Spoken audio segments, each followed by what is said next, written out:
Hello guys, मैं आपका भाई दोस्त educator of economics love Kaushik आपसे इतनी इंपॉर्टेंट बात करने आया हूं।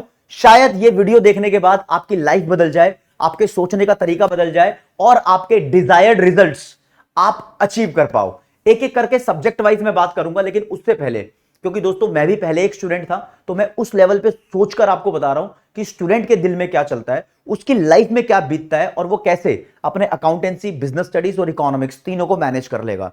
पॉइंट नंबर 1 इन सबसे हटके बताऊंगा दोस्तों, एक पेन वाली बात करूंगा। आपके पास एक पेट यानी पालतू पेन होना चाहिए, जिसको आप लिख लिख कर उसके ऊपर मंझ जाओ। कभी कभी ऐसा होता है कि बोर्ड के अंदर आपको पेपर पूरा आता है, लेकिन ट्रस्ट मी, बहुत सारे बच्चों का पेपर आने के बाद भी छूट जाता है। क्यों? क्योंकि उनकी स्पीड उस फ्लो में नहीं चल पाती जिस फ्लो में उन्होंने सोची थी। बार बार पेन बदलते रहते हैं। तो आज से चाहे कोई भी पेन हो, 2 रुपए वाला, 5 रुपए वाला, 10 रुपए वाला, जो आपको पेन सूटेबल लगता हो, नीले रंग का पेन होना चाहिए, ब्लू पेन। आप उस पर अपना हाथ आजमाना शुरू करो और उसी पेन से लिखा करो। काफी सारे बच्चे तो ऐसे करते हैं, वो पेन चेंज नहीं करते हैं, पेन का रिफिल बार बार चेंज करते रहते हैं, ताकि उसका फ्लो उस पे जैसे बना हुआ है वो वैसे ही बनता रहे, उनकी स्पीड स्लो ना हो। काफी बार स्पीड स्लो होने का एक रीजन पेन का बदलना भी होता है। चलो, ये तो दूसरी बात हो गई, लेकिन थी इंपॉर्टेंट बात। पहली बात पे आते हैं। अकाउंटेंसी सब्जेक्ट में बहुत सारे बच्चों के साथ प्रॉब्लम्स होती है। प्रॉब्लम्स को धीरे धीरे करके बात करते हैं। बच्चों ध्यान रखना, अकाउंटेंसी का जब तुम क्वेश्चन सॉल्व करते हो तो कई बार बहुत डिजाइन तरीके से अपने शॉर्ट नोट्स को, जिसे मैं बोलता हूं वर्किंग नोट्स को, आप बनाने लग जाते हो, बहुत लंबा खींच देते हो। वर्किंग नोट्स के कोई नंबर नहीं होते। हाँ, लेकिन अगर आपने वर्किंग नोट्स नहीं बनाए तो आपके नंबर जरूर कट जाएंगे। तो वर्किंग नोट्स को जितना शॉर्ट हो सके उतना शॉर्ट रखो, लेकिन विद प्रॉपर क्लैरिटी। क्योंकि आपने वर्किंग नोट्स गुच्चड़ मुच्चड़ करके टेढ़े मेढ़े बना दिए, तो आप जहां पर उस फिगर को फिल कर रहे होंगे आप भूल जाओगे, अबे कहां लिखी थी वो फिगर, और गलत फिगर अपनी बैलेंस शीट में या अकाउंट में आप लिख देते हो, जिससे आपका आंसर मैच नहीं होता। तो वर्किंग नोट्स के ऊपर अपना भेजे के अंदर बात घुसा लेना। दूसरी बात, बच्चे काफी सारे 11वीं 12वीं के अंदर अकाउंटेंसी पढ़ते हैं और वो कैलकुलेशन के लिए कैलकुलेटर का यूज करते हैं, जबकि आपको पेपर में कैलकुलेटर का यूज करने नहीं दिया जाएगा। तो अभी से आदत डालो, चाहे स्लो स्लो कैलकुलेशन करो। स्लो स्लो करोगे ना, तो जब तुम्हारा पेपर आएगा तुम बहुत फास्ट कैलकुलेशन की स्पीड पे पहुंच जाओगे। अभी अपने आप को दूसरों से कंपेयर करना बंद करो यार। अभी तुम स्लो स्लो करो और पहुंच जाओगे। तीसरी बात, एक बच्चा सोचता है इस चैप्टर के मैं 15 क्वेश्चन कर लूं, 20 क्वेश्चन कर लूं, 50 क्वेश्चन कर लूं, 100 क्वेश्चन कर लूं। अबे ऐसा नहीं होता भाई।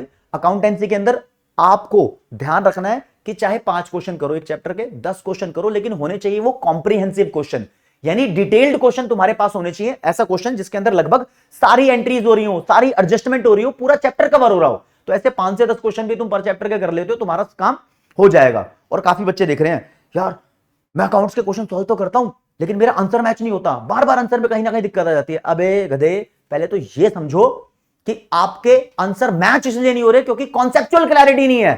तो कॉन्सेप्चुअल क्लैरिटी सबसे पहले लेके आने की जरूरत है। कैलकुलेटर को अवॉइड करो, इन बातों पे फोकस करो, अकाउंटेंसी में जरूर इंप्रूव कर जाओगे।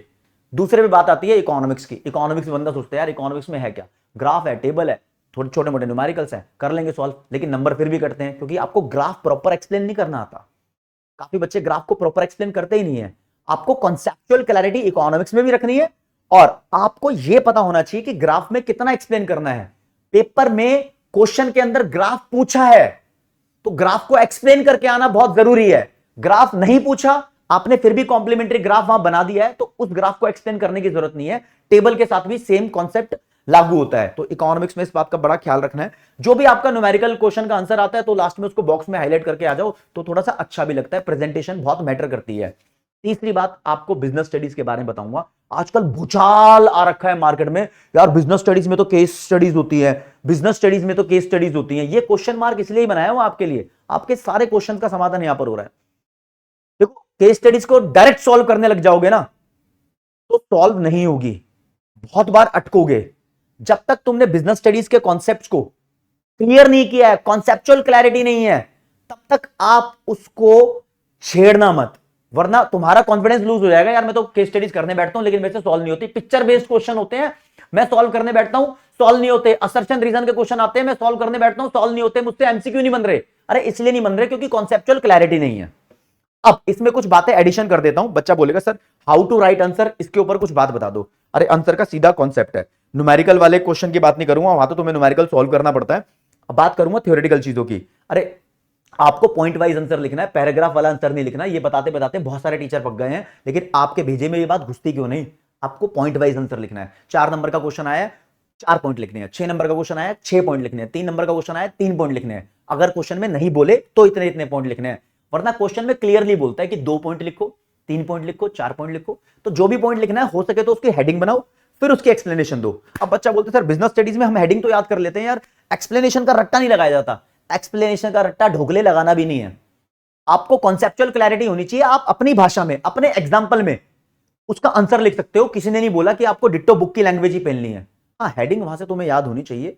ये तो मार्किंग स्कीम में भी जब बोर्ड में चेकिंग होती है तो वहां वो वाली हेडिंग लिखी होती है, थोड़ी बहुत सिमिलर होनी ही चाहिए। और जहां तक हो सके जो भी तुम्हारे कॉन्सेप्ट है उसको रियल मार्केट सिनारियो से रिलेट करके देखो, आपकी समस्या का समाधान होगा।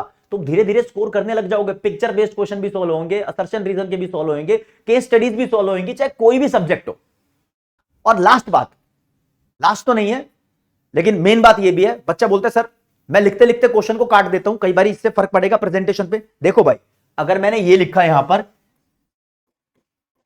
इकोनॉमिक्स और मुझे लिखना था बिजनेस स्टडीज, तो मेरे को ये काटना है और फिर इसके साथ में जहां मुझे स्पेस मिलेगा मैं यहां लिख दूंगा बिजनेस। समझे?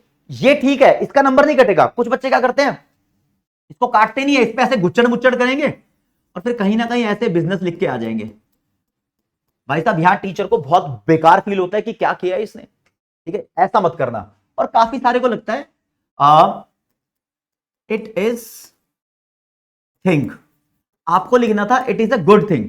आप बीच में यहां गुड लिखना मिस कर गए हो, फिर यहां से काटते हो फिर आगे लिखते हो। ऐसा मत करना भाई, आप इसको ऐसे ऊपर का निशान करके इट इज गुड थिंग, आपको गुड लिखना था, ऐसे कर देना। कोई बुरा प्रभाव नहीं पड़ता, कोई बुरा प्रभाव नहीं पड़ता। आपको ये सही कंसीडर किया जाएगा, आपका बिल्कुल सही माना जाएगा। और बड़ी बात ले लो, जब भी आप अपना आंसर लिखो तो आंसर लिखने के बाद 2 से 3 लाइन छोड़ देना, ताकि टीचर को आंसर चेक करते समय कंफ्यूजन ना हो कि आपका ये सेम आंसर तो नहीं था। काफी बार क्या होता है, बच्चे 2 आंसर लिखते हैं, बीच में गैप नहीं होता, टीचर उसको एक ही समझ लेता है, फ्लो के अंदर चेक कर देता है। आप हमेशा उसमें 2 से 3 लाइन का डिफरेंस रखो, ताकि टीचर को भी क्लैरिटी रहे कि हाँ भाई ये आंसर अलग था, वो आंसर अलग था। फ्लो के अंदर कभी कभी मिस्टेक किसी से भी हो सकती है, तो तुम्हारे साथ ये धोखेबाजी ना हो जाए, तुम इससे बचने की कोशिश करना। अब बात रही कि सर हमको कॉन्सेप्चुअल क्लैरिटी कहां से होगी। आपके लिए क्लासेस है, 11th वाले बच्चों के लिए आरंभ बैच है, 12th वाले बच्चों के लिए कौटिल्य बैच है। नहीं तो अरे मुझसे पढ़ते हो या नहीं पढ़ते हो इससे फर्क नहीं पड़ता, किसी से तो पढ़ते होंगे। इन पॉइंट्स को ध्यान रखना, वरना वन शॉट्स भी यूट्यूब पर बथेरा मटेरियल अवेलेबल है, आप कहीं से भी कुछ भी कर सकते हो। बस एक बहुत टारगेटेड बात बता रहा था मैं, ये क्लैरिटी आपके दिमाग में रहेगी तो चाहे 11th के बच्चे हो या 12th के बच्चे हो, आप अपने बोर्ड में बहुत अच्छा स्कोर कर लोगे। जो बच्चा जिस लेवल का होगा वो अपना लेवल जरूर इंप्रूव कर लेगा। कहीं ना कहीं इन सब मैनेजमेंट वाली बातों से बहुत फर्क पड़ता है।